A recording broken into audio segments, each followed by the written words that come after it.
Jungle.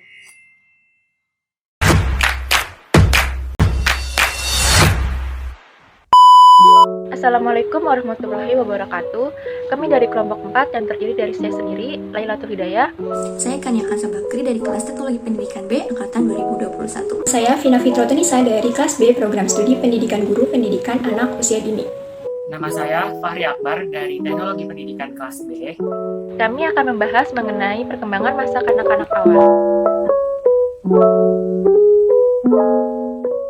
Untuk materi yang pertama, kita akan membahas mengenai perkembangan usia pada masa anak-anak awal. Masa anak-anak awal disebut juga dengan problem X, karena orang tua dihadapkan pada masalah tingkah laku seperti keras kepala, tidak menurut, mimpi buruk, iri hati, ketakutan yang irasional atau tidak masuk akal, dan sebagainya. Adapun tugas-tugas perkembangan pada fase anak-anak awal meliputi 1. Belajar berbicara, misalnya dengan belajar menyebut kata ayah, ibu, atau benda-benda sederhana di sekitarnya.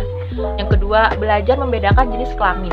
Yang ketiga, belajar mengadakan hubungan emosional selain dengan orang-orang terdekatnya. Yang keempat, belajar membedakan antara hal-hal yang baik dan hal-hal yang buruk dan mengembangkan kata hati. Yang kelima, membentuk konsep-konsep pengertian sederhana tentang kenyataan sosial dan alam. Selanjutnya, perkembangan fisik masa kanak-kanak awal.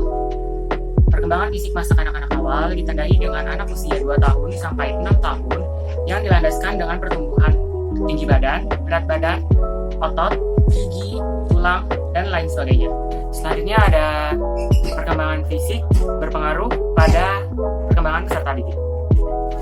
Yang pertama ada aspek kesehatan, tingkatnya pertumbuhan baik badan maupun tinggi badan, serta kekuatannya, sehingga anak menjadi aktif dan berkembang dalam keterampilan fisiknya agar bisa eksplorasi terhadap lingkungan sehingga tanpa bantuan orang tuanya. Yang kedua ada aspek psikologi. Jika anak melakukan sesuatu yang salah menurut guru, jangan dimarahi atau dihukum karena anak di usia mereka itu masih sedang aktif-aktifnya. Justru, guru harus mengeksplorasi untuk mengetahui bagaimana minat dan bakat si anak. Contohnya, dalam mata pelajaran IPA, anak-anak bisa eksplorasi di luar. Contohnya seperti bermain dokter-dokteran atau pasien. Guru bisa menjadi dokter atau anak bisa menjadi dokter. Guru bisa menjadi pasien atau anak bisa menjadi pasien. Yang ketiga atau yang terakhir ada aspek pembelajaran. Pada usia anak 7-11 tahun, pemikiran anak disebut dengan operasional konkret, di mana si anak sudah berpikiran logis atau nyata. Selanjutnya kita masuk ke materi perkembangan kognitif masa kanak-kanak awal. Kognitif berarti kemampuan berpikir atau kemampuan menggunakan otak pada manusia. Perkembangan kognitif merupakan perkembangan kemampuan anak untuk menjelajahi lingkungan dengan menggunakan kekuatan berpikirnya. Oleh karena itu, dunia kognitif anak berkembang pesat sehingga menjadikannya kreatif, bebas, dan imajinatif. Untuk penjelasan selengkapnya, kalian bisa scan barcode di akhir video ya. Lalu, mengapa perkembangan kognitif menjadi bagian penting dalam perkembangan peserta didik? Kognitif merupakan salah satu ranah pada taksonomi pendidikan.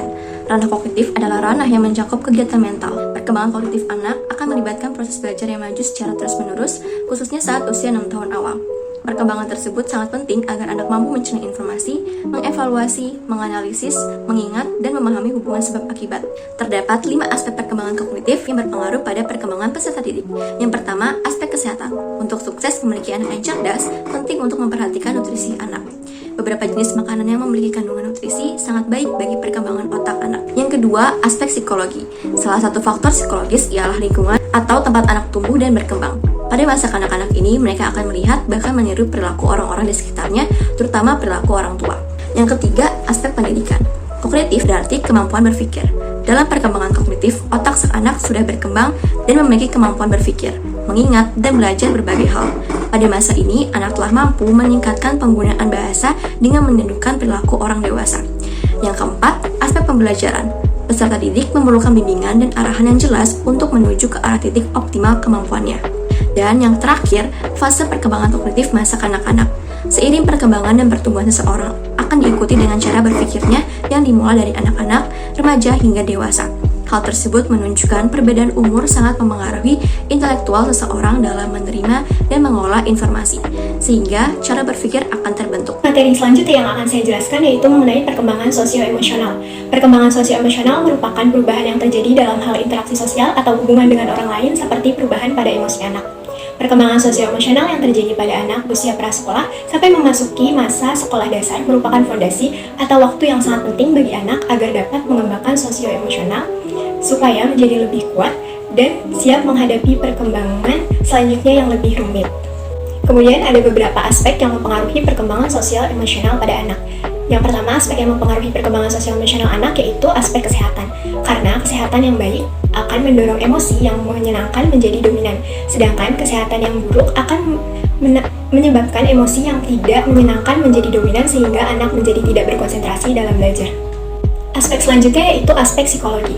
Aspek psikologi ini terdiri dari 3 tingkatan. Tingkatan yang pertama yaitu intelijensi atau intelektual yang buruk, kemudian kegagalan mencapai tingkat aspirasi, dan tingkat yang terakhir yaitu kecemasan setelah pengalaman emosional tertentu. Kemudian aspek yang ketiga yaitu aspek pendidikan, karena pendidikan merupakan proses sosialisasi anak yang terarah.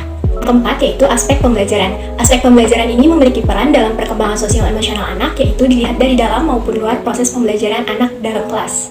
Kemudian yang terakhir ada fase perkembangan sosio-emosional masa kanak-kanak. Perkembangan sosio-emosional pada anak muncul dari adanya interaksi antara anak dengan para orang tua atau pengasuh serta semua anggota keluarga. Kemudian anak mulai berinteraksi dengan orang lain, yaitu dengan orang di sekitarnya. Kemudian interaksi ini diperluas dengan tetangga, kemudian dengan teman di sekolahnya. Proses interaksi ini biasanya disebut dengan sosialisasi. Sekian pembahasan dari kelompok kami.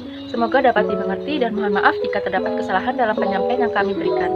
Terima kasih.